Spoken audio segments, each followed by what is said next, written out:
YCP సర్కార్ రహదారుల నిర్వహణకు నిధులు ఇవ్వని కారణంగా రోడ్ల మధ్యలో పెద్ద గోతులు దర్శనమిస్తున్నాయి. ప్రత్యేకించి వర్షాకాలంలో వీటి పరిస్థితి మరింత అధ్వానంగా తయారైంది.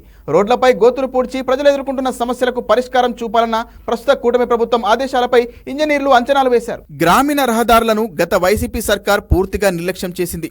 గుంతలు పూడ్చడానికే ప్రస్తుతం 1121.85 కోట్ల రూపాయలు అవసరమవుతాయని ఇంజనీర్లు అంచనాలు వేశారు. పెండింగ్ బిల్లుల చెల్లింపులకు 258.85 కోట్లు, మిగిలిన బిల్లుల చెల్లింపులకు 258.85 కోట్లు, మిగిలిన పనుల పూర్తికి మరో 863 కోట్లు కావాలని ప్రభుత్వానికి ఇచ్చిన ప్రాథమిక నివేదికలో పేర్కొన్నారు. ఒక్కో జిల్లాలో 90 నుంచి 120 వరకు రహదారులు పూర్తిగా దెబ్బతిన్నాయని తెలిపారు.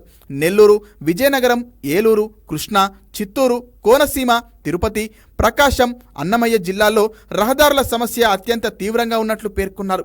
గ్రామీణ రహదారుల అభివృద్ధికి 2014-2019 మధ్య అప్పటి టీడీపీ ప్రభుత్వం అత్యధిక ప్రాధాన్యతనిచ్చి వివిధ గ్రాంట్ల కింద 5 ఏళ్లలో 2,000 కోట్లకు పైగా నిధులిచ్చింది. టీడీపీ ప్రభుత్వం హయాంలో పంచాయతీరాజ్ రోడ్ల పునర్నిర్మాణం పేరుతో 1000 కోట్లు, గ్రామీణాభివృద్ధి నిధి కింద మరొక 1000 కోట్లు విడుదల చేసింది.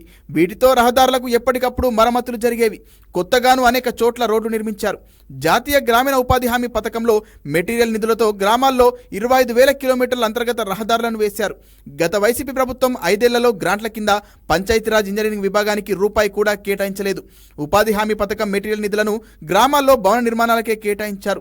వాటిని కూడా 5 సంవత్సరాల్లో పూర్తి చేయలేకపోయారు. వైసీపీ సర్కార్ సార్వత్రిక ఎన్నికలకు ఏడాది ముందు గ్రామీణ రహదారులపై గుంతలు పూడ్చే పనులు హడావిడిగా చేయించి 258.85 కోట్ల బిల్లులు పెండింగ్ లో పెట్టింది. అప్పటి ప్రభుత్వ ఆదేశాలతో పంచాయతీరాజ్ ఇంజనీరింగ్ విభాగం ఆధ్వర్యంలో టెండర్లు పిలిచి రాష్ట్ర వ్యాప్తంగా 329 రోడ్లు మరమ్మతులు చేయించినట్లు ఇంజనీర్లు ప్రస్తుత ప్రభుత్వానికి ఇచ్చిన నివేదికలో పేర్కొన్నారు.